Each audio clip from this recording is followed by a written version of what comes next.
Parkinson de nuestro país reciben el diagnóstico con menos de 45 años.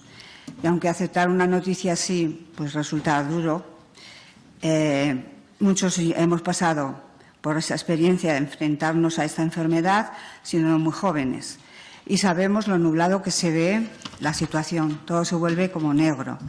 Tenemos que volver a replantearnos la vida.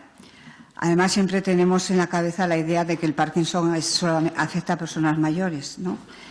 Entonces, cuanto más conozcamos la enfermedad, cuanto más información tengamos sobre los síntomas, sobre cómo la podemos llevar, será más fácil situarnos en la vida con la enfermedad. Y estas son las cosas que tenemos que hacer para cambiar y mejorar nuestro espacio en la sociedad. Y eventos y conferencias como las que hoy tenemos, creo que nos van a ayudar a hacer este cambio, este paso. Para hablarnos del aspecto social de la enfermedad de Parkinson y de cómo encajarla en nuestras vidas, contamos con la intervención de Fernando Zembrano, que es psicólogo y sociólogo, conocido por su trabajo en iniciativas culturales y en el grupo cooperativo Tangente. Ha publicado bastantes libros y a destacar entre ellos uno que se llama Grupos Inteligentes, que lo publicó en el 2003, y otro, Cambiar las gafas para mirar el mundo, que es un título sorprendente y muy bueno, me parece, en el 2011. Al final de la conferencia estableceremos un turno de preguntas para saber más y enterarnos de más. Y sin más dilación, pues muchas gracias, Fernando, por estar con nosotros y cuando quieras puedes empezar a contarnos lo que has preparado. Muy bien, pues muchas gracias. Buenas tardes. Me voy a levantar porque así me parece más cercano y tengo que usar la pizarra. Bueno, pues el objetivo de este ratito de reflexión sería que cuando acabe este rato, que yo voy a hacer una exposición y luego vamos a tener un pequeño diálogo, es que creáis más en vuestra capacidad mental, en el poder de nuestra mente. Pero como yo soy una persona así muy occidental y muy poco esotérica, lo voy a contar de una manera que parezca muy fácil. Luego, bueno, no es tan fácil, pero al menos yo lo voy a contar de una manera que tú puedas decir, al acabar la sesión, bueno, pues yo puedo mover mi mente, que es la que me va a hacer pasarlo peor o mejor. Depende de lo que yo me diga dentro de mi cabeza. Esta es un poco la idea.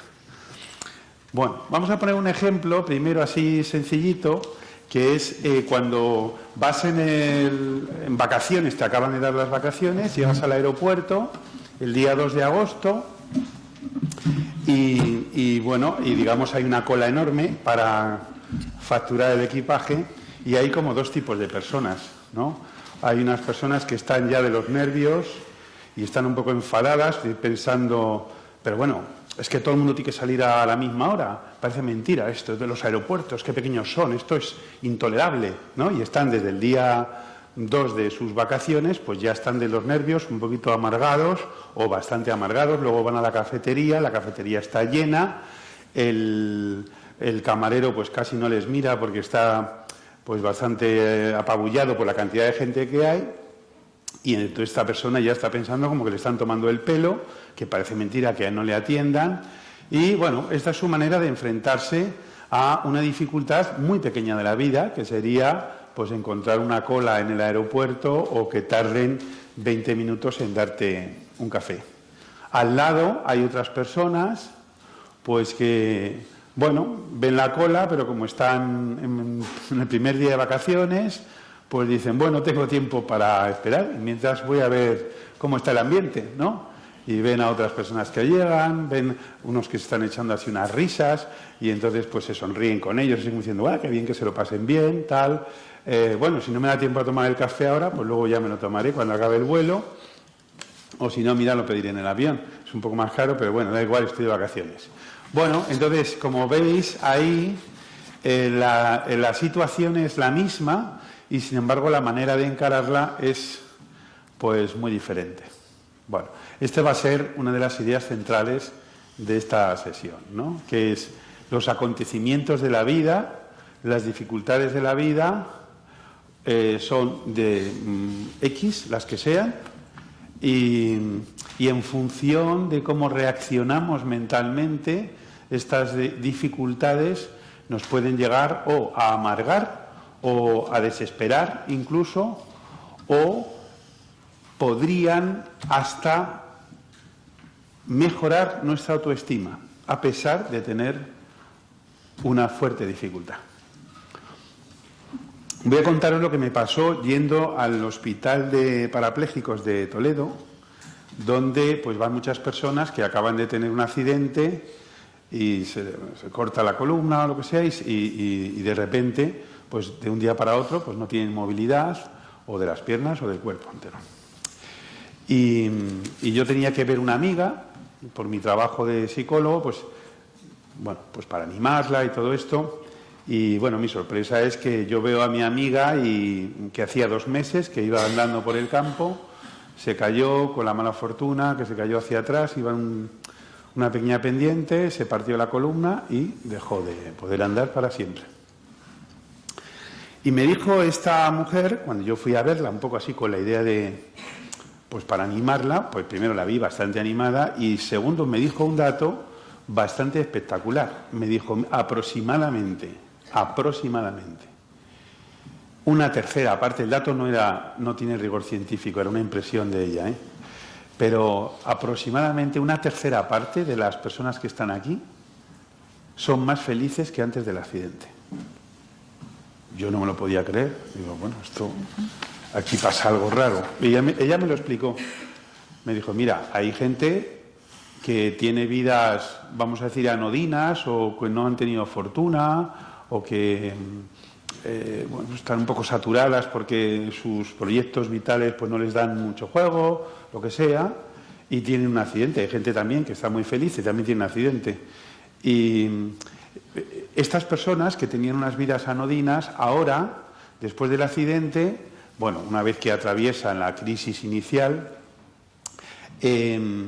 pues se tienen que poner a trabajar. Tienen que hacer una rehabilitación que en general es bastante dura, porque en función del grado de rehabilitación que hagan, pues aunque a nosotros nos parecen que todas las personas parapléjicas son iguales, pero en realidad no, digamos, tienes más funciones o menos funciones. Y si trabajas bien, puedes recuperar alguna función o hacer que no se deteriore alguna y tu vida va a cambiar mucho. Por lo tanto, estas personas están afrontando una situación de máxima dificultad y, sin embargo, están trabajando 7 o 8 horas al día en el gimnasio o haciendo unos ejercicios son más suaves, otros son más duros. Están trabajando por superarse. ¿Y qué es lo que ocurre cuando trabajas por superarte en una situación de extrema dificultad? Pues sorpresa, que te sientes mejor, a pesar de que tienes una dificultad muy fuerte. ¿Qué ha pasado ahí? Pues lo que ha ocurrido es tu manera de reaccionar, tanto mentalmente como conductualmente. En este caso, la conducta sería pues ir al gimnasio, dedicar horas, superar el desánimo que te ha provocado porque es un accidente reciente, etcétera. Bueno, pues ya vemos que incluso en situaciones extremas de dificultad puedes reaccionar de otra manera. Y el último caso que os voy a contar, luego contaré alguno más, es de una persona que yo tenía que atender y que tenía una enfermedad que se llama la ELA, no sé si os sonará, esclerosis lateral amiotrófica. Era una persona joven, un jugador de baloncesto, y bueno, él confió en mí para que yo le ayudara y tal, y para mí la verdad es que ha sido una experiencia muy fuerte en mi vida, porque yo no sé si le ayudé, pero él dice que sí, que le ayudé, dijo que sí, porque ya murió, pero el que ayudó fue él a mí, y eso que yo me dedico a la psicología. Mi tarea es que la gente sufra menos con su mente, ¿no? Y el agraciado fui yo, porque, como sabéis, esa enfermedad pues es bastante dura, es muy unidireccional, se te van parando los músculos, progresivamente y en 1 año y medio, así, más o menos. O sea, es una enfermedad muy dura y muy clara en su evolución. Bueno, entonces yo iba ahí con todas mis herramientas ahí, pero con temor de no poder ayudarle, porque la cosa era bastante difícil. Él tenía un hijo que acaba de nacer y decía, bueno, pues según a mí se me han parado las piernas, él ha empezado a andar. Según a mí se me está parando el habla, él empieza a hablar. Era una cosa bastante dramática y fuerte. Y sin embargo yo iba y cada vez que volvía, o sea, cuando yo salía de estar con él, salía fuerte, salía más pleno de vida. Y yo, ¿qué es lo que hace este hombre, no? Entonces él lo que decía es, hay mucha gente que tiene piernas y está fatal. Y yo no tengo piernas, pero yo estoy bien. En definitiva, siguiendo la definición esta de la Organización Mundial de la Salud, decía, casi hasta podría decir que tengo salud, porque yo estoy bien de aquí. Estoy encarando bien lo que tengo encima. Estoy satisfecho de cómo lo estoy haciendo. Y, sin embargo, hay gente que tiene de todo. Esta gente que está en el aeropuerto el día 2 de agosto y está de los nervios pensando que el mundo entero está en contra de él porque tarda 10 minutos más en colocar la maleta o no, y están amargados y sufriendo más que este amigo mío que estaba en una situación mucho más delicada. ¿Se ha entendido? Claro, yo lo que digo es, después de ver a este hombre, yo cuando, no sé, cuando me roben las llaves o el móvil o me roben la casa y me deprima, no voy a tener derecho a deprimirme, porque después de lo que este hombre me ha enseñado, como que me dio una dosis de sabiduría que yo no tenía, ¿no? Que es, mira, en las situaciones extremas hay maneras de encarar las cosas. Bueno, entonces lo que voy a explicar de una manera, espero que sencilla, es cómo podemos utilizar esa fuerza mental para encarar mejor las cosas, las dificultades que nos va a traer la vida, las enfermedades, las dificultades psicomotrices o cognitivas menos, pero digamos las diferentes dificultades que nos van a venir. ¿Cómo encararlas? ¿Qué hacemos? Digamos que, y esta es una idea central, esta me gustaría que os durara más de 3 meses. Tienes 2 posibilidades. Tener Parkinson y amargura o tener solo Parkinson. Y eso depende de ti. ¿Se entiende la idea? Y lo que nos lo hace pasar mal, es la amargura. Y sobre esa sí tenemos poder. Sobre el desarrollo de la enfermedad, pues una parte sí, si tenéis vidas saludables y hacéis lo que os dicen que hay que hacer, la medicación es que, bueno, lo que de eso sabéis mucho más que yo, pero la otra parte que es qué cosas me digo en mi mente para que yo esté bien, incluso en una situación difícil, o esté amargado, o esté amargada. Bueno, pues vamos a ver cómo lo hacemos.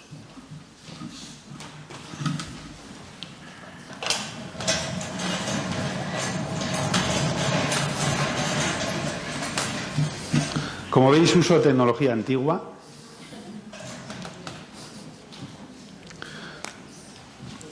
Bueno, estas son las cosas de la vida. ¿Se ve el punto por allí lejos? ¿Sí? Bueno.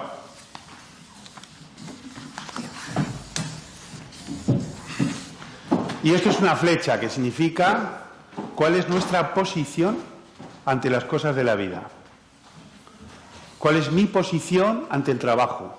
¿Cuál es mi posición ante las vacaciones? ¿Cuál es mi posición ante mi cuerpo? ¿Cuál es mi posición ante las personas nacidas en Murcia?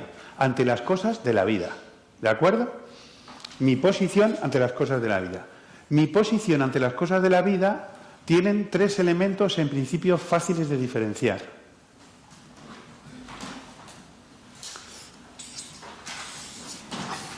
¿Se ve al fondo? ¿Se ve? Los pensamientos, lo que yo pienso de esas cosas de la vida. Por ejemplo, yo puedo pensar del trabajo, puedo pensar, el trabajo es una mierda que no tengo más remedio que hacer para poder comer las lentejas. Pues mi posición va a ser diferente que si yo digo, el trabajo es algo que me da la oportunidad de ser útil a la sociedad. Si yo tengo esa idea, mi posición va a ser diferente a si tengo la otra. Luego, lo que tú piensas de las cosas es clave para definir tu posición. Luego está lo que sientes. Lo que sientes con las cosas de la vida. Puedes sentirte desánimo, puedes sentir excitación, ilusión, puedes sentir angustia, ansiedad, miedo, placer, alegría, de todo. En función de cómo sientas, también va a ser tu posición. Y luego está tu conducta, lo que hagas. No es lo mismo estar en un trabajo que tienes que poner 1.500 capuchas a la hora, ¿no?, que un trabajo que puedes desarrollar un proyecto y presentarlo a la sociedad y diseñarlo y vencer dificultades y resolverlas y, bueno, depende de lo que hagas, también va a influir tu posición. ¿Os ha quedado claro esto? 3 elementos: lo que piensas, lo que sientes y lo que haces. Bien, estos 3 elementos se influyen entre sí. Lo que yo pienso influye en lo que yo siento. Pues yo podría pensar, por ejemplo, he fracasado en todas las cosas importantes de mi vida. ¿Cómo me sentiría si pensara eso? Pues mal, ¿no? Fatal. Si yo pienso eso, me siento mal. Luego, lo que yo pienso va a influir en lo que yo siento. Lo que yo hago también influye en lo que yo siento. Yo un domingo por la tarde puedo estar así sentado en el sofá mirando la pared, o puedo estar haciendo un ejercicio o caminando a la velocidad que pueda. ¿Se siente uno igual? Luego lo que haces influye en cómo te sientes. Claro, por esto esta mujer de Toledo me decía, si tú estás 8 horas al día trabajando por tu superación, tu mero ejercicio lo que está es haciéndote sentir bien, a pesar de que estás haciendo un fuerte esfuerzo, ¿no? Bien, lo que tú piensas también influye, en lo que tú haces. Imagínate que yo pienso, no voy a hablar con nadie porque a todo el mundo con que yo le voy a hablar me va a rechazar. Si yo pienso eso, ¿qué hago? Me quedo en casa, no arriesgo, ¿no? Y lo que yo hago también influye en lo que yo pienso. Por ejemplo, yo podría pensar que no he nacido para dibujar, pero si alguien me dice, no, hombre, no, si dibujar se aprende también, te voy a dar varias instrucciones. Mira las luces y las sombras, no mires las figuras, solamente trata de reflejar luces y sombras. Hago un ejercicio y veo que una cosa que desconocía puedo hacer. A lo mejor cambio mi pensamiento a partir de lo que hago y digo, en vez de no he nacido para dibujar, digo, no he aprendido a dibujar, que es un poco diferente. ¿Es así? Bien. Bueno, pues entonces vemos que nos queda todavía esto, nuestro sentimiento influye en nuestro pensamiento. Cuando tú te sientes deprimido, ¿cómo piensas? Pues piensas negativo. Atención, además de negativo, que es conocido, también piensas más simple, más de nada vale nada, no puedo hacer nada, todo me sale mal. Además de negativo, piensas más simple, esto es menos conocido. Y también más erróneo, piensas más desacertadamente. Digamos, no eres fina con lo que estás pensando. En fin, nuestro desánimo va a influir en nuestra manera de pensar y también va a influir en nuestra manera de hacer. Volvemos a la persona deprimida. La persona que está deprimida, ¿qué hace? Nada, se queda en casa, baja su tasa de actividad. Bueno, pues ya tenemos 3 elementos que se influyen entre sí. Vamos a ver cómo podemos usar estas flechas a favor. Voy a poner otras 3 flechitas aquí. ¿Por ahora me seguís? Y estamos con una de las claves de la vida, o sea que, bueno, como si sencillito. Bueno, esto lo que quiere decir es que yo puedo controlar mi pensamiento. No perfectamente, pero lo puedo controlar. Por ejemplo, os voy a pedir que penséis en un amigo o una amiga de cuando erais pequeños, del colegio, de cuando erais pequeños. ¿Ya está? Fíjate qué rapidez, con todo lo que hay en tu cerebro, diriges tu pensamiento a un rinconcito de algo que tienes almacenado, a lo mejor hace 60 años o hace 30, y lo consigues en muy poco tiempo. Ahora voy a poner la cosa un poco más difícil. Os voy a pedir que empezando por 1000, restéis de 7 en 7. Será más complicado. Desde 1000, quitarle 7.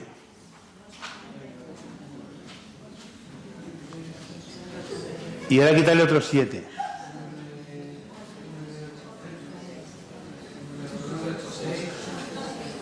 Bien, cuesta, pero podemos, ¿no? Habréis hecho la primera o la segunda operación. La segunda, casi nadie, ¿eh? Aquí sí que había un par de listos, pero por ahí ya... Bueno, eso lo que quiere decir es que incluso una operación difícil y poco motivadora, como es restar de 7 en 7, si te pones, lo consigues, con más tiempo, menos tiempo, no se pidió rapidez, pero luego dirigimos nuestro pensamiento más o menos donde queremos.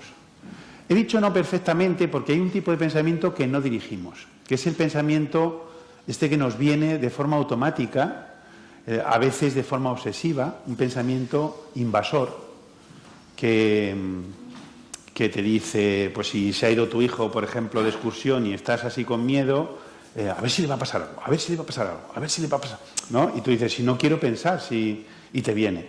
¿Conocéis la paradoja esta que se llama no pienses en un elefante blanco? No penséis, por favor, en un elefante blanco. ¿Qué ha ocurrido? Que piensas, ¿no? Bueno, por eso decía que no lo controlamos del todo, pero sí bastante. No del todo, pero sí bastante. También nosotros controlamos, no perfectamente, pero controlamos nuestra conducta.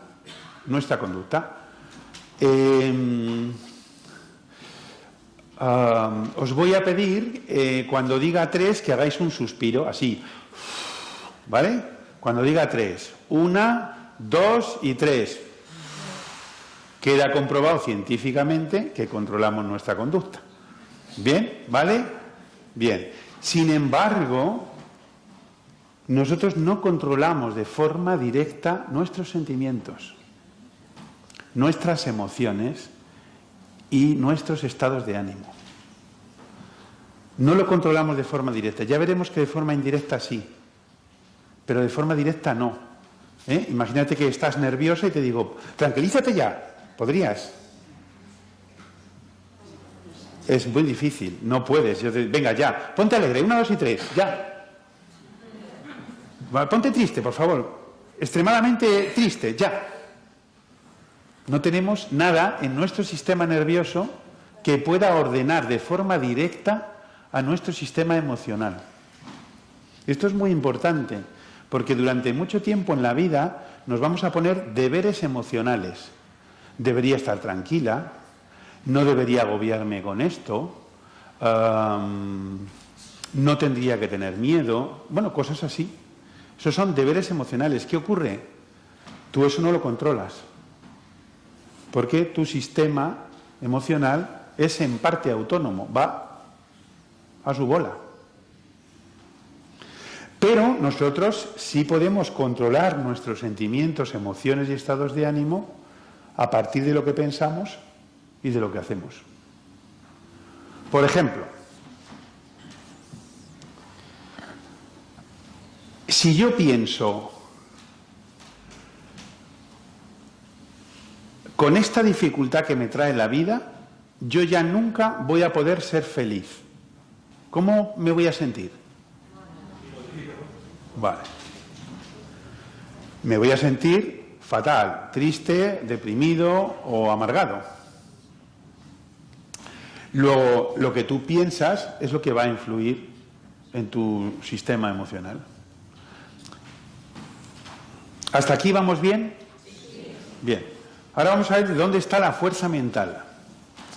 Nosotros, en nuestra realidad, a nuestros pensamientos les pedimos que sean correctos.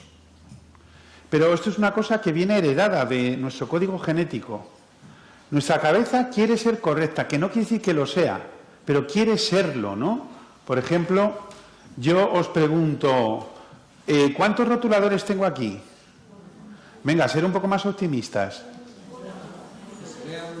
Uno. O sea, tu cabeza no te deja... Yo os he pedido que seáis más optimistas y tu cabeza dice, no, si es que hay uno.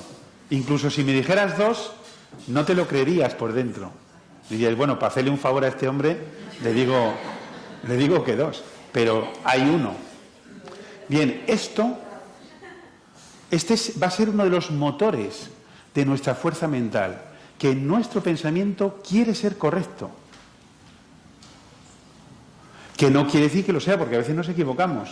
Pero como quiere ser correcto, si yo tengo un pensamiento incorrecto y al lado tengo uno correcto, mi cabeza va a ir hacia el pensamiento correcto. Ahí reside una parte importante de nuestro poder mental. Luego lo vamos a ver para que lo veáis.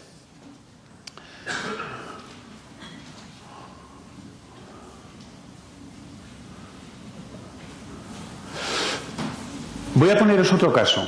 Esto eran dos personas que iban en un... No, voy a acabar esto para que lo veáis.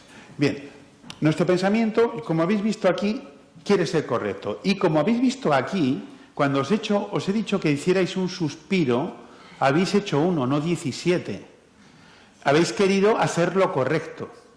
Luego, nuestra conducta también quiere ser correcta. Sin embargo, nuestro sentimiento no es ni correcto ni incorrecto. Yo digo, yo estoy nervioso. Pues no deberías. Ya, pero lo estoy. ¿No? O esta comida no me gusta. Pues es muy rica y la he hecho con mucho... Sí, pero no me gusta. No, yo puedo comérmela, puedo ser educado, puedo decir que me gusta, pero no me gusta. Yo no puedo controlar eso. Bien.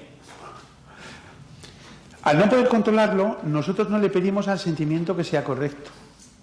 ¿Vale? Bien, ahora os voy a explicar dónde está el problema. Bueno, uno de los problemas. Hay muchas cosas que nosotros llamamos sentimientos que no son sentimientos, son pensamientos. Pero los tratamos como sentimientos y por lo tanto no le pedimos que sean correctos. Voy a poner ejemplos para que lo veáis. Yo puedo decir, me siento incapaz de hablar en público. Esto lo estoy expresando como un sentimiento, pero es un pensamiento. Pienso que no puedo hablar en público. Pero yo lo estoy expresando como si fuera un sentimiento.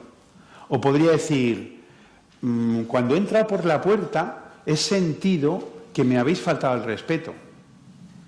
Y vosotros diríais, pues la verdad que no hemos hecho nada por faltarte al respeto. Y yo diría, para que veáis que no hay nada que discutir, pero yo lo he sentido así. Se valida por sí mismo, no le busco corrección. Esto tiene muchas implicaciones, porque en las cosas gordas de la vida, incluida nuestra percepción de la felicidad, lo vamos a procesar como si fueran sentimientos, pero en realidad son pensamientos de cosas gordas. Entonces yo puedo decir, me siento un fracasado, ¿lo siento así? Pues eso lo siento, pero no se siente, se piensa. Y lo que te sientes es desanimada, desanimado, te sientes con malestar o te sientes deprimido. Pero fracaso es una idea que puede ser correcta o incorrecta. Hay mucha gente que se dice a sí misma durante más de 20 años de su vida, me siento inferior. Bueno, yo lo siento así. Lo siento, pero eso no se siente, se piensa. Y por lo tanto podríamos saber si es inteligente tu pensamiento, eres inferior. Porque a lo mejor simplemente te estás comparando con alguien que tiene mucha más habilidad, pero no te estás comparando con otras personas, o estás viendo una parte de ti pero no estás viendo otra. Es muy probable que tu pensamiento sea incorrecto. Pero como lo estás elaborando como si fuera un sentimiento, no lo vas a revisar. ¿Se ha entendido? ¿Qué tenemos que hacer? Rescatar esos pensamientos y colocarlos aquí. Y pedirles que sean pensamientos inteligentes, pensamientos correctos, pensamientos realistas. Imaginaros que a mí me ha dejado mi novia, y entonces yo estoy llorando porque la he perdido. Hasta ahí va todo bien, porque para eso tenemos el sistema emocional, para llorar lo perdido, si lo querías, claro.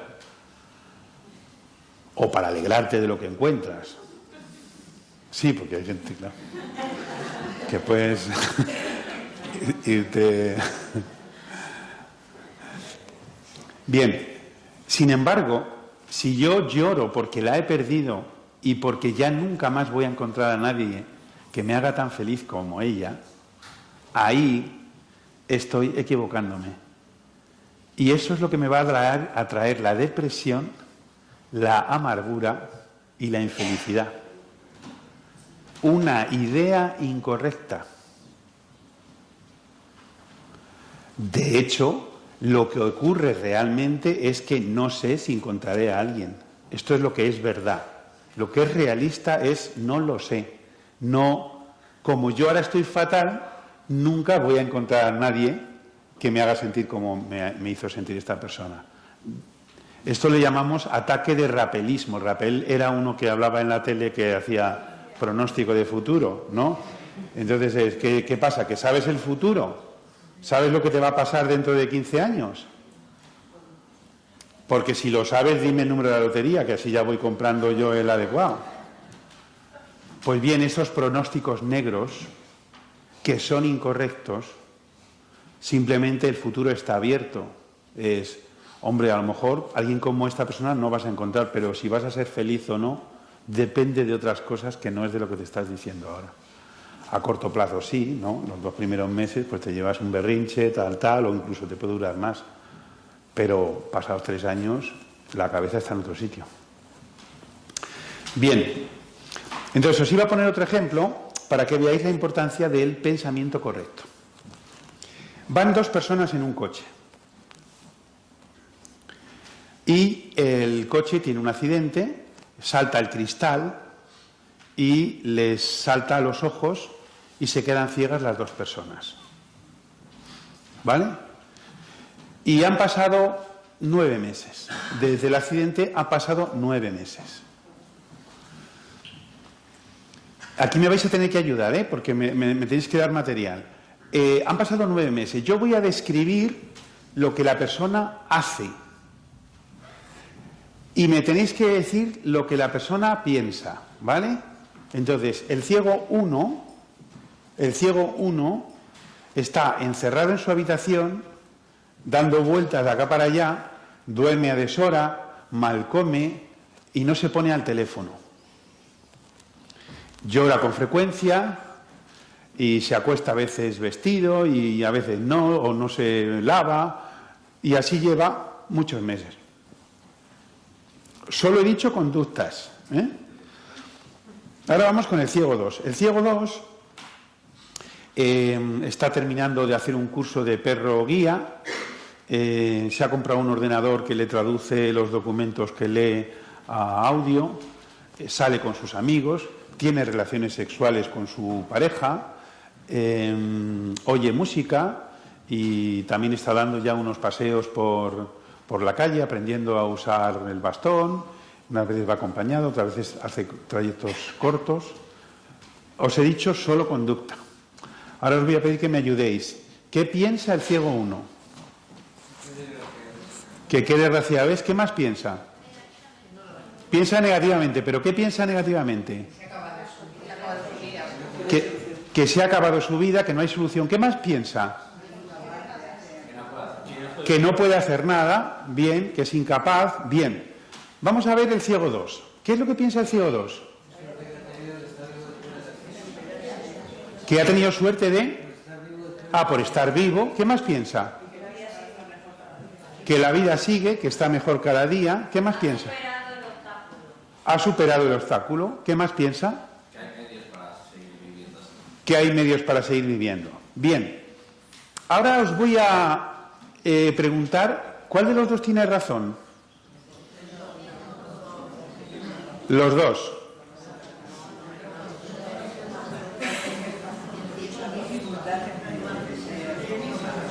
Vale, vamos a verlo fino.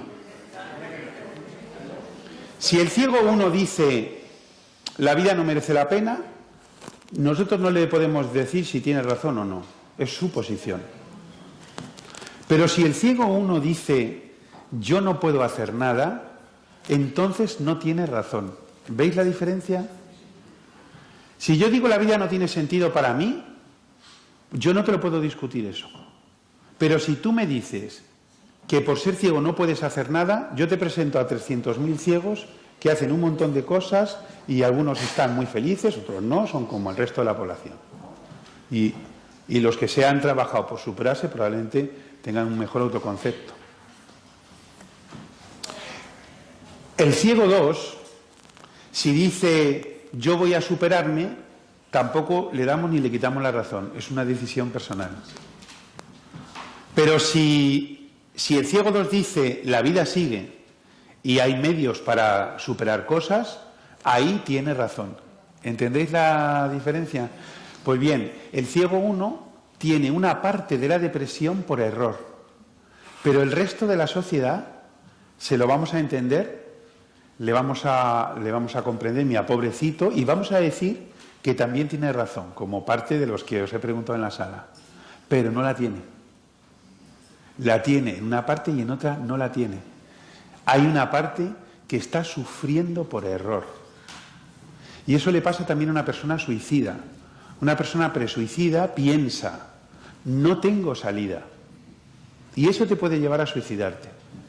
Pero si pensara, ahora no veo la salida, a lo mejor no te suicidas. Y el pensamiento 2 es más correcto que el pensamiento 1. ¿Entendéis la diferencia? ¿Esto qué quiere decir? Que podemos usar la inteligencia para estar mejor. La inteligencia. Fijaros que no os estoy diciendo todavía que seáis más positivos o positivas. Os estoy diciendo otra cosa, que es que seáis más inteligentes. Que es diferente.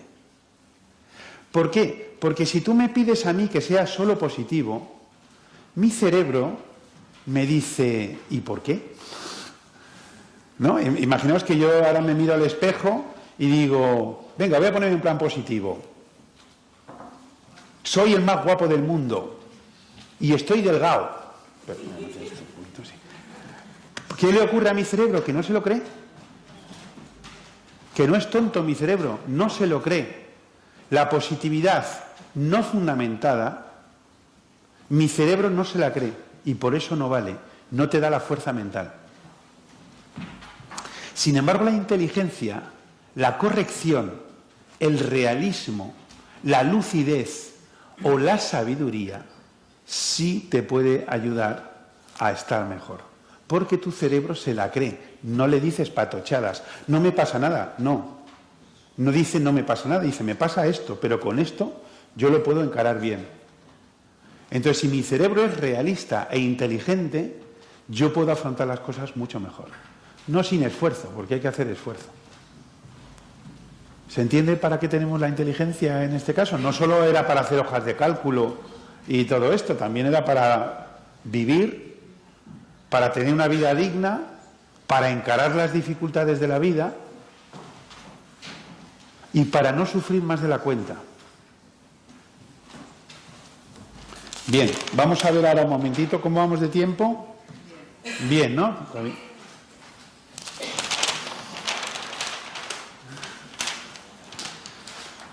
Bueno, acordaros de este esquema que he puesto. Es PSC, es fácil de recordar. No os he puesto 23 PowerPoint. PSC, vamos, esto está tirado. Pensamiento, sentimientos, conducta. Pensamiento lo controlo, conducta controlo. Luego, si yo quiero mover y cambiar mi depresión, mi amargura, mi desánimo, lo que tengo que hacer es pensar con inteligencia y actuar con estrategia. Afrontar las cosas. ¿Por qué? Porque tengo dos opciones. Tener Parkinson y amargura o tener solo Parkinson. ¿Hay diferencia? Vale. Incluso es más, podría tener Parkinson y satisfacción personal. ¿Por qué? Pues el antídoto de la amargura, de la frustración que nos producen las dificultades de la vida, el antídoto emocional más importante es esto que te puedes decir: yo tengo esta dificultad, pero la estoy afrontando razonablemente bien. Me siento orgulloso o orgullosa de afrontar esta dificultad como la estoy afrontando. Y esto, si tú haces ese esfuerzo, este esfuerzo te va a avalar ese pensamiento, y ese pensamiento te provoca un estado emocional que es incompatible con la infelicidad y con la amargura. Que eso no significa que no tengáis derecho a tener un ratito malo, ¿eh? Pero a partir de 3 horas, a trabajar. Las 3 primeras horas, desvarío, queja y lo que queráis. Y a partir de 3 horas, a ponerse a ello. Bueno, cada uno que ponga el tiempo que quiera, pero pero no vale 17 días, porque en 17 días no vamos para abajo. Un ratito de desvarío y ya a encarar con lucidez, con sabiduría, con realismo y a encarar las cosas. Y nos vamos a sentir mejor. Bien, entonces voy a poner otro ejemplo, otro esquema, que es el otro que os tenéis que llevar de esta tarde.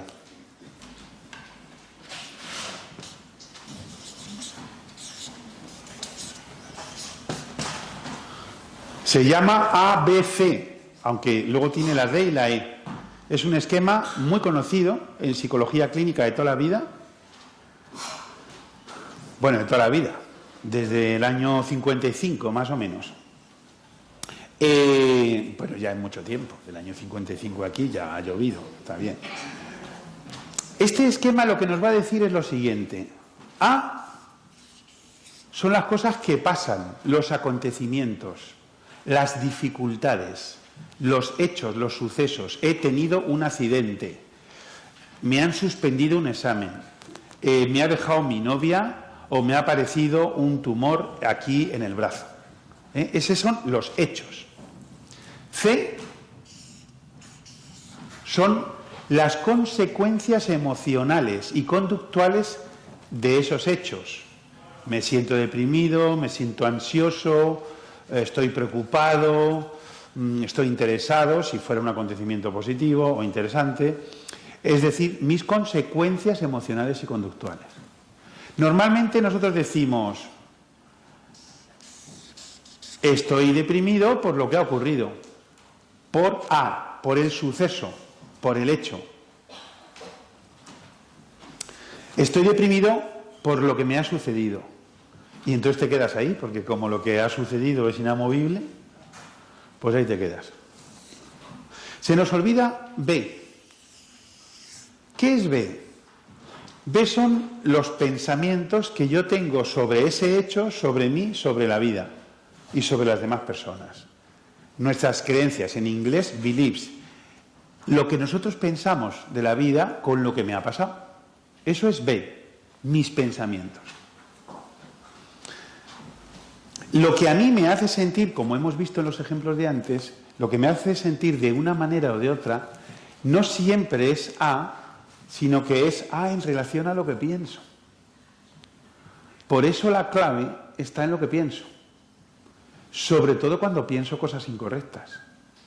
Por ejemplo, no voy a salir de esta, no lo conseguiré superar, no voy a conseguir enfrentarme a esto, cada vez voy a estar más deprimido o más deprimida. Todos esos pensamientos te van a meter en un remolino hacia abajo y todos los que he dicho son incorrectos, porque están basados en un pronóstico negro muy poco fino, donde no te tienes en cuenta tu propia capacidad para superar las situaciones complicadas.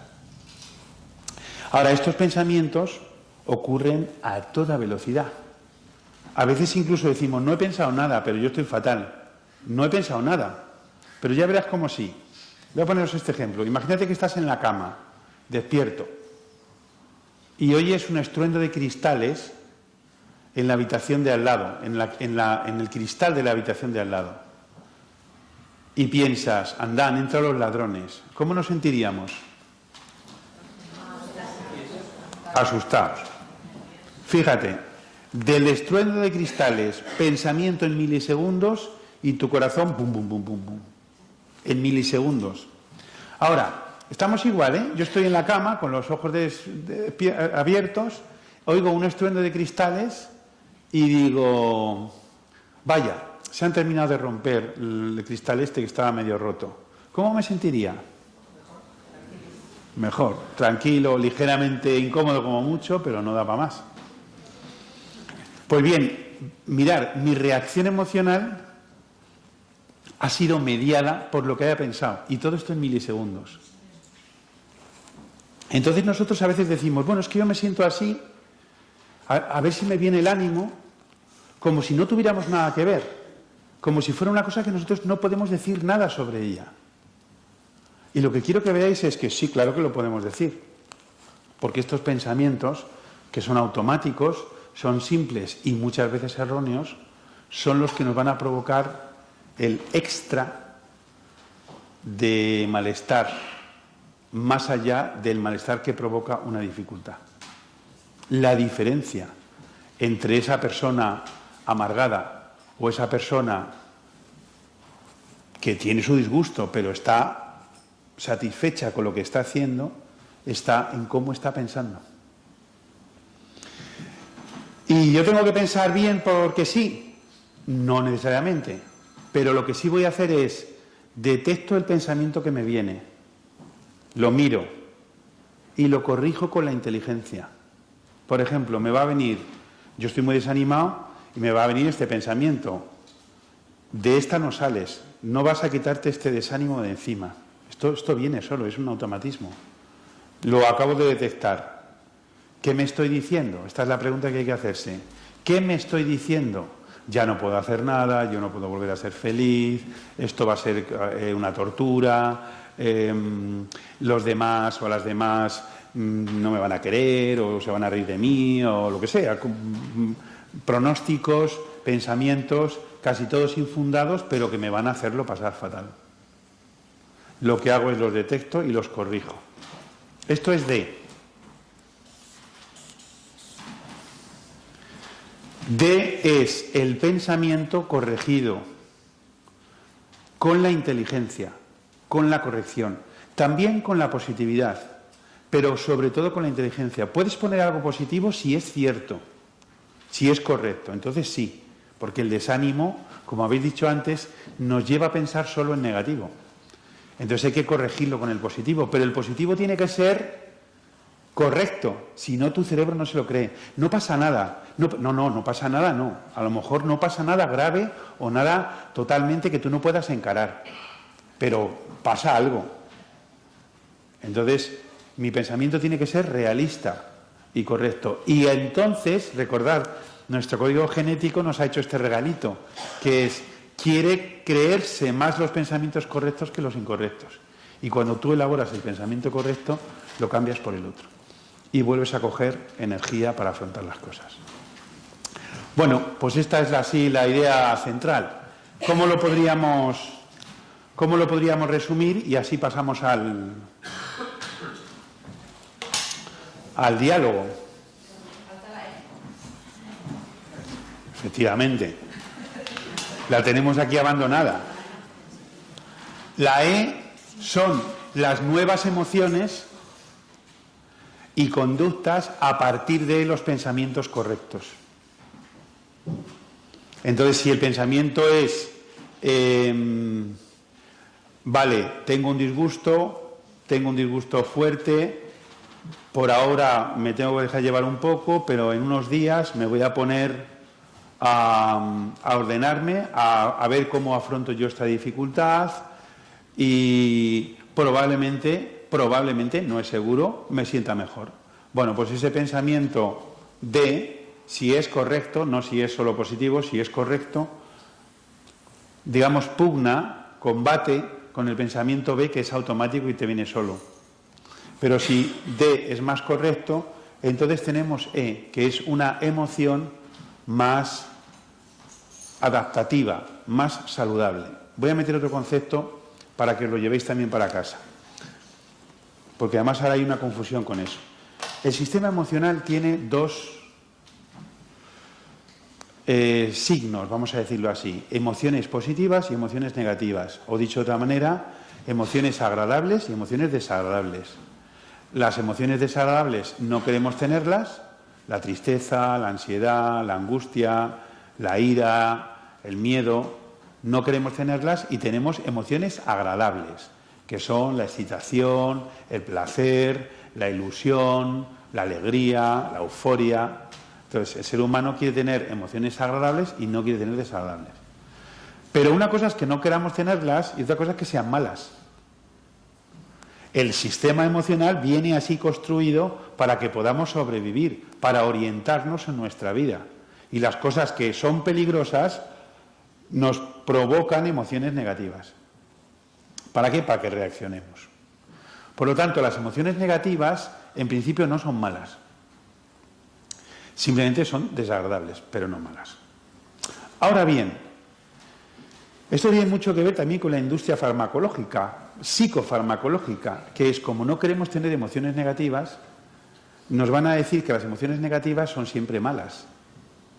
Y eso no es exactamente así. Si se muere mi hermana y yo lloro y lo paso mal porque la quiero, esto no es negativo, es una reacción humana, que es la que hace, es el reverso del amor, y es la que hace que nos cuidemos y que nuestras relaciones humanas sean significativas. Ahí no te tienes que tomar un antidepresivo, ahí tienes que sufrir un ratito. Bien, entonces tenemos emociones negativas y emociones positivas. Y ahora voy a poner otra clasificación.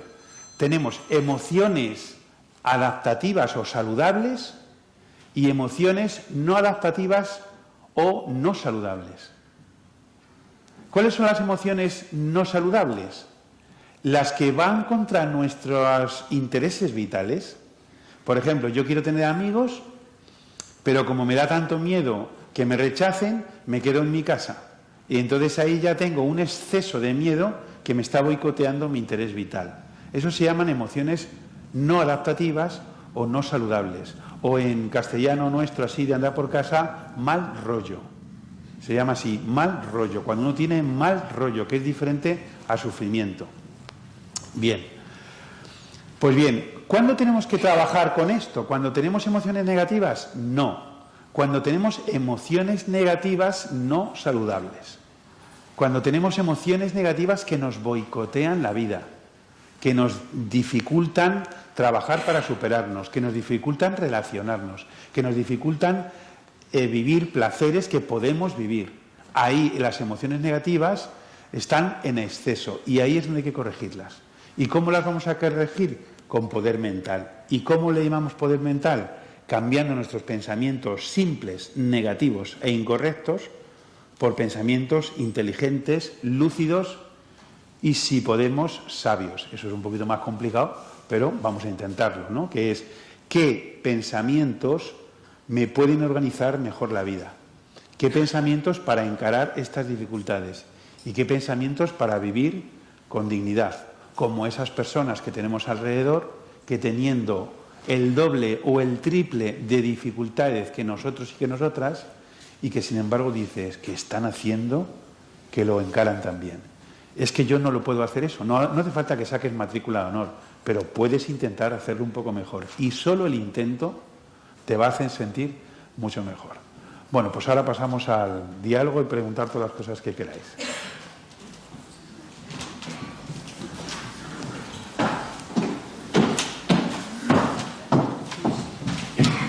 Muchísimas gracias por esta conferencia tan interesante que nos ha aportado una visión un poco, yo creo que nueva, de cómo afrontar nuestra situación día a día.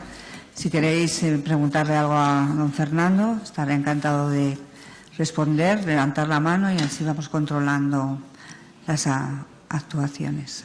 A ver. A ver, vais a... Aquí hay uno, no sé si... Aquí, delante. Te resuelvo, Javier.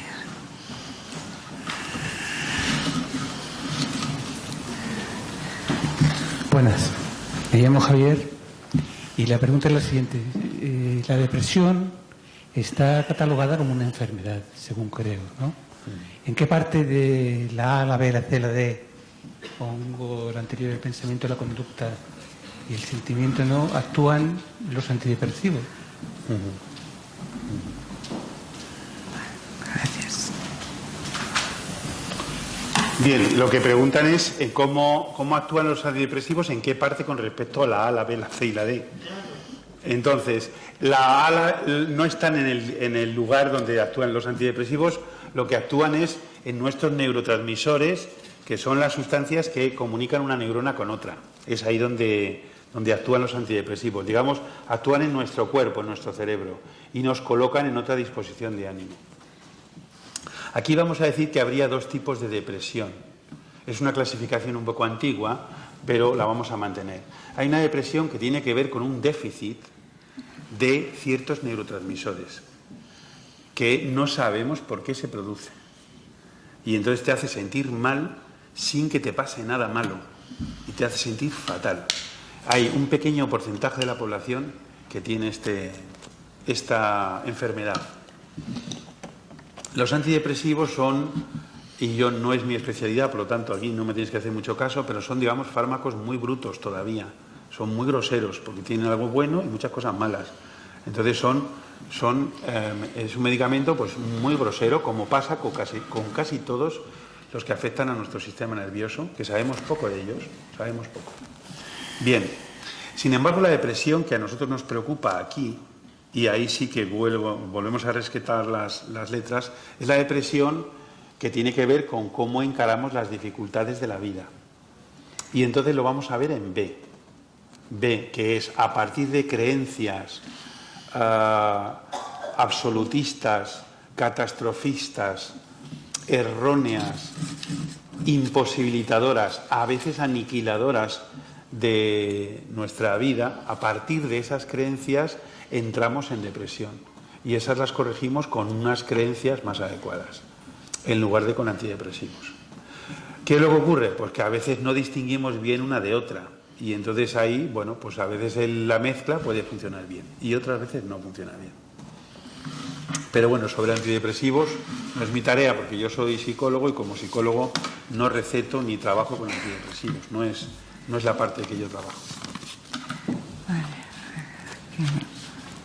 A ver, aquí delante, Paco, tenés una... Buenas tardes. Luego tú, Paco. Mi pregunta es de que, por ejemplo, nosotros trabajamos con personas mayores y cuando a una persona mayor de unos 75 años les dicen que tienen Parkinson o Alzheimer, pues de plano para ellos se les pone como si fuera el final.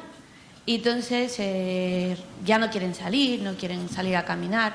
¿Qué podríamos hacer para que tengan más pensamientos positivos y no tantos negativos? Muy bien. Bien, aquí digamos que volvemos a intentar acudir a la inteligencia, que es primero información realista, que es el tener este tipo de enfermedad no significa el final. Puede ser un aviso del final, pero no necesariamente, porque el final, para empezar, lo tenemos todos. Todo el mundo tiene final. Entonces, y las evoluciones son evoluciones abiertas. Y es más, tu propia manera de reaccionar ante ella va a influir en tu evolución.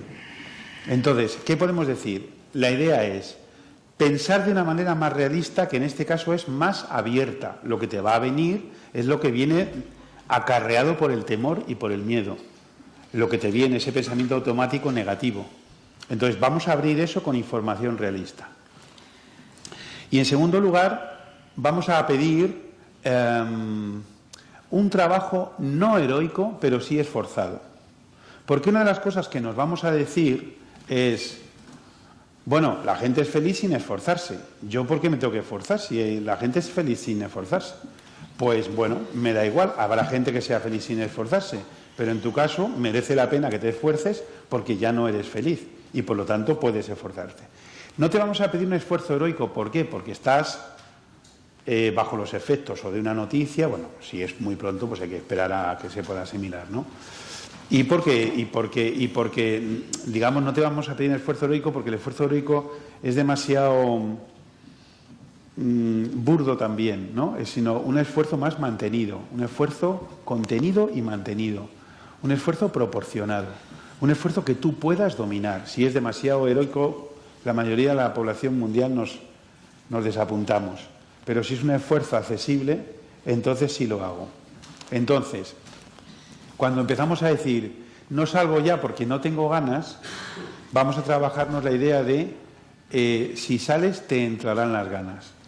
¿Recordáis aquí? Como no tengo ganas de salir. Vale, esa es una flecha, pero ahora tenemos esta. Si sales, te entran las ganas. Eso sí, ya digo, sin hacer esfuerzo heroico. Pues para un pequeño paseo, o en general las relaciones humanas, las relaciones sociales, relacionarnos con otras personas, en general es una fuente de satisfacción, de felicidad, de interés.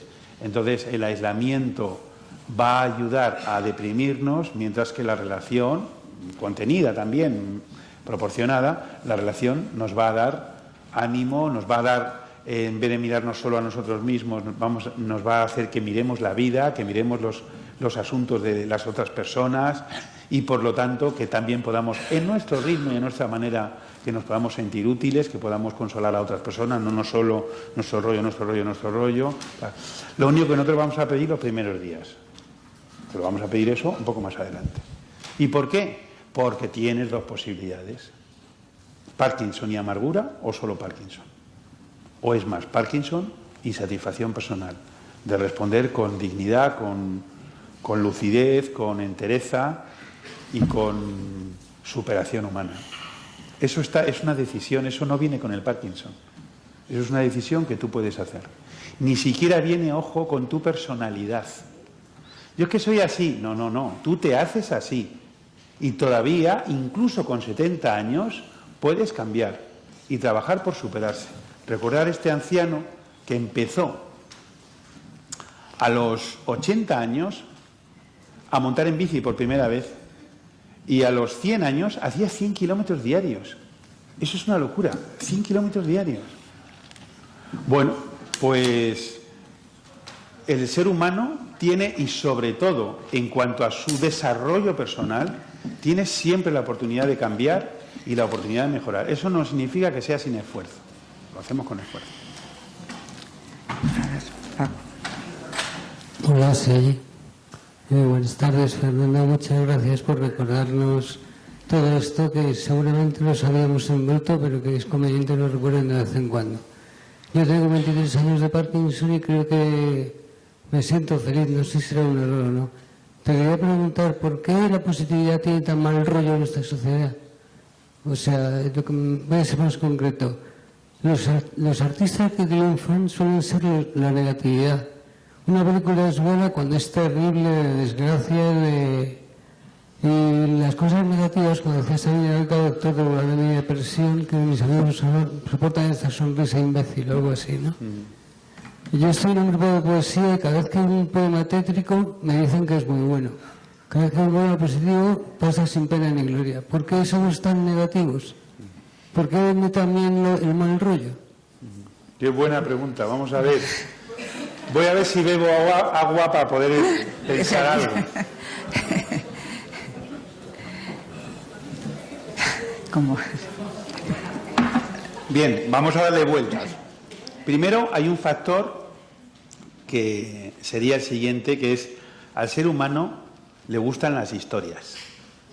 Somos devoradores de historias.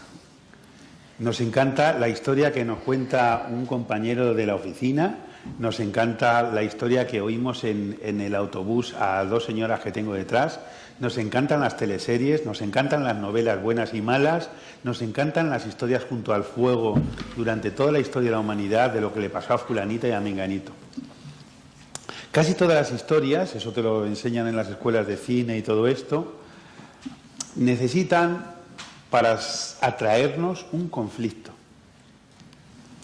Y un conflicto ya trae de por sí una parte importante de negatividad. No necesariamente, porque puede ser o un conflicto o un problema. Es decir, que yo quiero conseguir algo y hay una barrera que se interpone.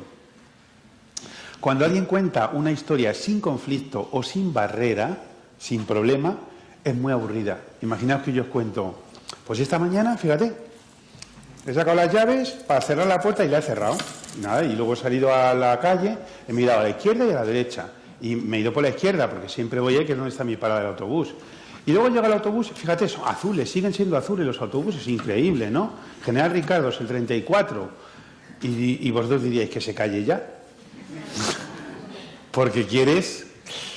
¿Dónde está el conflicto, el problema, ¿no? Bien, esto es una primera aproximación, que es que el ser humano, para hablar, no para vivir, pero para hablar, para contarnos historias, necesitamos que las historias tengan algún tipo de problema. Y esto nos va a inducir un poco hacia la negatividad. De hecho, cuando tú eres feliz, lo cuentas en 3 o 4 minutos. Sin embargo, cuando tienes un problema, puedes estar 3 horitas dándole a... ¿Qué tal estás? Muy bien. Me encanta mi trabajo, me llevo muy bien con mi mujer, pienso que la primavera es maravillosa y si tengo algún problemilla, lo supero. Y dices, cállate ya, porque ya no me estás aportando nada. Mientras que creo que mi mujer sale con otro. Venga, cuenta, ¿no? Entonces hay ese interés. Esto no es un error de la naturaleza. Esto es que el ser humano le interesa que le cuenten conflictos porque aumenta mucho su capacidad de aprendizaje.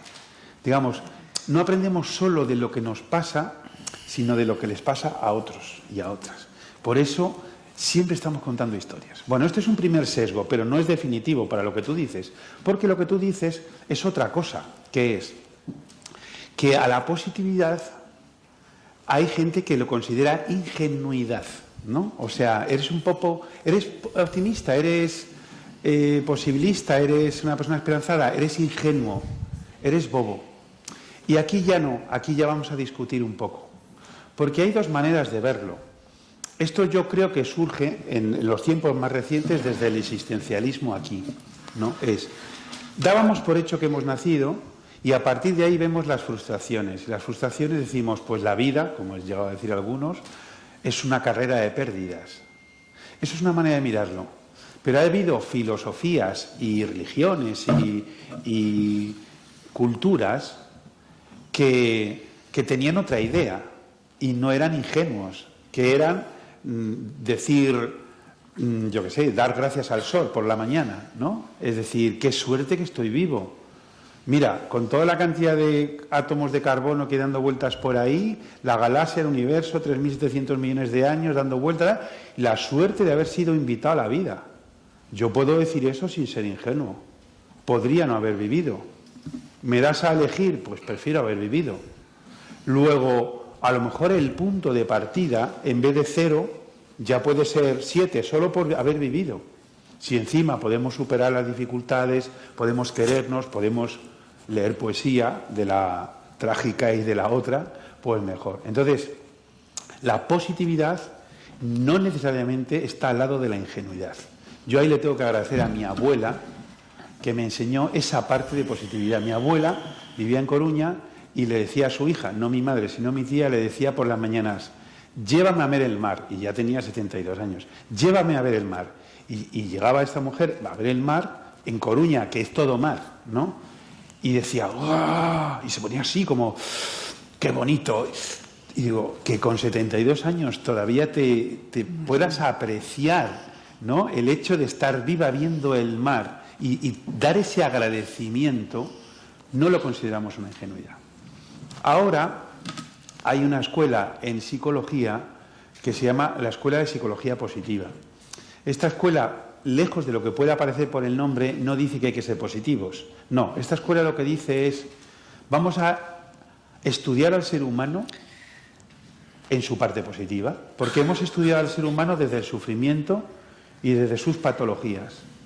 Vamos a estudiar el ser humano que es feliz el ser humano que está contento, el ser humano que supera las dificultades y el ser humano que no se amarga. Vamos a estudiarle. ¿Por qué? Porque se dieron cuenta que la literatura científica de la negatividad era 95% y de la positividad era 3%. Y el otro 2% pues era de cosas neutras, ¿no? Entonces dijeron, vamos a aprender también de la superación, vamos a aprender de lo positivo, vamos a aprender del éxito, vamos a aprender de lo que nos sale bien y vamos a aprender de la felicidad. Yo creo en ese sentido que si cogemos la filosofía más moderna, sobre todo desde el existencialismo aquí, y cogemos toda la historia de la humanidad, estamos más empatados. O sea, digamos, la humanidad también ha buscado lo bueno, lo positivo y lo esperanzador. Y también ha querido aprender de lo malo y todo esto. Y yo creo que la poesía actual, tal vez la de hace 40 años, 50 no, pero la poesía actual, como abarca tantos ámbitos, hay algunas poesías actuales que, siendo muy buenas, son positivas. Lo que no son es mayoritarias. Pero la poesía también está con eso. Yo creo. Bueno, no sé si he podido contestar en parte al asunto. Sí, buenas tardes. Me llamo Juan Luis. Muchas gracias por esta charla tan amena que me estás dando. Yo tengo una pregunta que desde que me diagnosticaron el Parkinson. Desde que me diagnosticaron el Parkinson, yo anteriormente estaba muy depresivo, pero no soy una persona depresiva. Yo quería saber si las enfermedades de tipo neurológico afectan a la depresión, o la depresión siempre tiene que ir en el sentido interno. No sé si me explico. Sí. Yo cuando me diagnosticaron el Parkinson anteriormente, yo me sentía muy decaído, muy deprimido, sin un motivo aparente, no tenía ningún motivo. Cuando me lo diagnosticaron y me empecé a tratar, ya tenía un motivo para luchar contra ello y logré estar como estoy ahora, que estoy bastante feliz. Pero mi pregunta concreta es esa: ¿puede la enfermedad neurodegenerativa darte la tristeza esa, la ansiedad? ¿O es algo que internamente te viene? Yo creo que solo hay especialistas que te lo podrían contestar mejor, pero en principio no. En principio puede haber algún pequeño déficit cognitivo, pero no tendría por qué haber, digamos, una alteración crónica del ánimo. Puede haber oscilaciones del ánimo, pero digamos, no es el asunto central de este tipo de enfermedad. Hay otras enfermedades que sí que te pueden afectar. Pero aún en ese caso, aún en el caso de que afectaran, vamos a poner el caso del trastorno bipolar, que se ve más claro, ¿no? Que sin que tú hagas nada, por las oscilaciones que tienes, un déficit en los estabilizadores del ánimo, un día estás muy deprimido y otro día estás muy contento, excesivamente contento. Pues bien, aún en ese caso, esto que tú llamas tu disposición interna también influye. Tú puedes tener una disposición orgánica que te hace estar desanimado y además añadirle una disposición cognitiva, mental, que te haga tener más depresión. O sea que, aun en el caso de que tuviera algún tipo de influencia, tenemos que seguir mirando la parte en la que yo, con mi disposición mental, puedo cambiar ese estado de ánimo. A lo mejor no lo puedo cambiar del todo, si tengo otra fuerza orgánica que me está explicando eso, pero puedo cambiar una parte. En el trastorno bipolar lo que se hace es, con el pensamiento, con el poder mental, lo que hacemos es suavizar la subida y suavizar la bajada. Es decir, que incluso en el caso de que haya una aportación esta que tú no controlas, que sería, digamos, cómo se alteran pues los neurotransmisores que pudieran alterarte el ánimo, hay una parte que tú sí controlas. Esa es la que nos tenemos que fijar. Pero si desconoces tú los motivos, pues no puedes luchar contra ellos. Si tú no sabes qué es lo que te pasa, tú sabes que te encuentras mal y yo sé lo que te pasa, ¿cómo luchas contra ellos? Bueno, imagínate, como te encuentras mal, pues no tienes ganas de hacer nada. Exacto. Entonces, si dejas no hacer nada, pues no estás luchando. Mientras si haces un poquito, ya estás luchando. Y si haces un poquito, estás un poco mejor. No te lo vas a quitar del todo, el desánimo, pero estás un poco mejor. Luego, ese poco que hagas es lo que va a facilitarte esa oscilación del ánimo positiva. Incluso aunque no sepas por qué te pasa. Es verdad que cuando no sabes y es nuevo y no te ha pasado nunca, pues te produce una extrañeza y hasta que te adaptas a esa extrañeza pasa un tiempo de de despiste mental. Pero una vez que ya, pues estoy desanimado, vale, pues estoy desanimado, pero yo voy a actuar como si no estuviera desanimado. Insisto, no hace falta esfuerzo heroico, pero sí un esfuerzo. Y el esfuerzo se vuelve a favor. Si no es heroico, se vuelve a favor. Muchas gracias. A ver, yo te quería preguntar o hacer un comentario, que este trabajo que tenemos que hacer, a la vista de lo que nos has contado, de cambiar el chip, ¿no?, de intentar tener pensamientos positivos, es difícil hacerlo uno mismo solo en su casa. Se necesita o bien la asistencia de un profesional o, en cualquier caso, juntarnos en la asociación, que es por eso, y es el efecto que veo yo, el efecto terapéutico que tiene la asociación para nosotros los enfermos, porque es ahí donde realmente podemos entender lo que nos pasa, ¿no? O bien con un tratamiento profesional o entre nosotros mismos, ser capaces de ver lo que nos está pasando y ser capaces de entenderlo, ¿no? Si eso es así o... No solo eso, sino que el hecho de que con una dificultad las personas se asocien y trabajen conjuntamente por entender las dificultades que tienen, te hace a su vez sentirte más útil. Claro. O sea, tener sistemas de ayuda mutua nos hace sentir mejor, incluso a pesar de la dificultad. Ocurren más cosas, que es que en la asociación ves que hay gente que está peor que tú, pero tiene mejor ánimo. Y entonces tú dices, uy, eso yo quiero ver cómo lo hace. Puedo aprender que teniendo dificultad puedes tener una mejor disposición. Sí. Todo eso nos va a ayudar a la asociación. Y el mero hecho de asociarse y de trabajar por entender mejor lo que nos pasa, por tener más poder, por enseñar a la sociedad, porque la sociedad nos siga considerando y que nosotros le podemos aportar precisamente en lo que somos fuertes, que es en cómo encarar las cosas que tenemos cuando tenemos dificultad, pues digamos todo el mundo gana. Entonces yo creo que tienes toda la razón. Vale, pues muy bien. ¿Tenéis alguna pregunta más para hacer? Así ahí, levantando. Hola, buenas tardes. Soy Jesús. En todo esto que has contado, ahora le has tocado un poco el entorno. ¿En qué medida influye tu entorno en tu recuperación? ¿Tu familia, tus amigos, tus jefes, la sociedad? Es que no lo han nombrado en ningún momento, yo creo que es un pilar fundamental. Yo creo que el ser humano hemos nacido seres sociables. Y no solamente eso, sino que el ser humano ha sobrevivido por la capacidad de asociarse, de relacionarse, vamos a decir, de quererse, de tener empatía, de sentir por las otras personas. Eso lo vemos desde que somos muy pequeñitos. Cuando una persona tiene ahí 2 añitos y quiere ir a explorar este arbusto, mira a ver si su papá o su mamá le están mirando para seguir andando o no. Es decir, vamos a querer siempre estar en un vínculo social, en un vínculo relacional. Porque el ser humano, si te abandonaban detrás de un matorral, cuando estábamos en la sabana, que hemos estado ahí más de 200.000 años, pues te comía un tigre y no... Entonces lo que hacíamos era vincularnos. Y los seres humanos que no se vinculaban tenían menos posibilidades de supervivencia. Alguno ha sobrevivido, pero tenían menos posibilidades. Por lo tanto, ¿quiénes hemos sobrevivido? Los seres humanos que nos relacionamos y que nos gusta asociarnos, juntarnos, y por eso nos gusta ir a la plaza del pueblo, nos gusta ir al bar, nos gusta lo humano. Dicho esto, con dificultad o sin ella, los seres humanos tenemos que cuidar nuestras relaciones.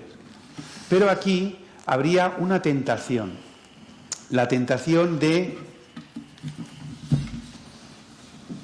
solo obtener apoyo, en vez de una cosa más bidireccional, que es, os agradezco el apoyo, pero yo sigo siendo una persona útil con capacidad de querer, de amar y de crear vida, positividad, acontecimientos a mi ritmo. Pero la cosa es que sí, hombre, sí, sobre todo al principio, cuando tengo una dificultad nueva, pues tengo un desánimo, pues agradezco la mano en el hombro, pero en breve lo que te hace fuerte es sentirte en grupo y en las dos direcciones, poder recibir apoyo y poderlo dar tú también, en lugar de colocarnos en una posición más de víctima, que yo solo recibo porque la persona que como soy el que más sufre, pues solo sufro. No, no, no. Todo el mundo tiene sus dificultades y esto es bidireccional.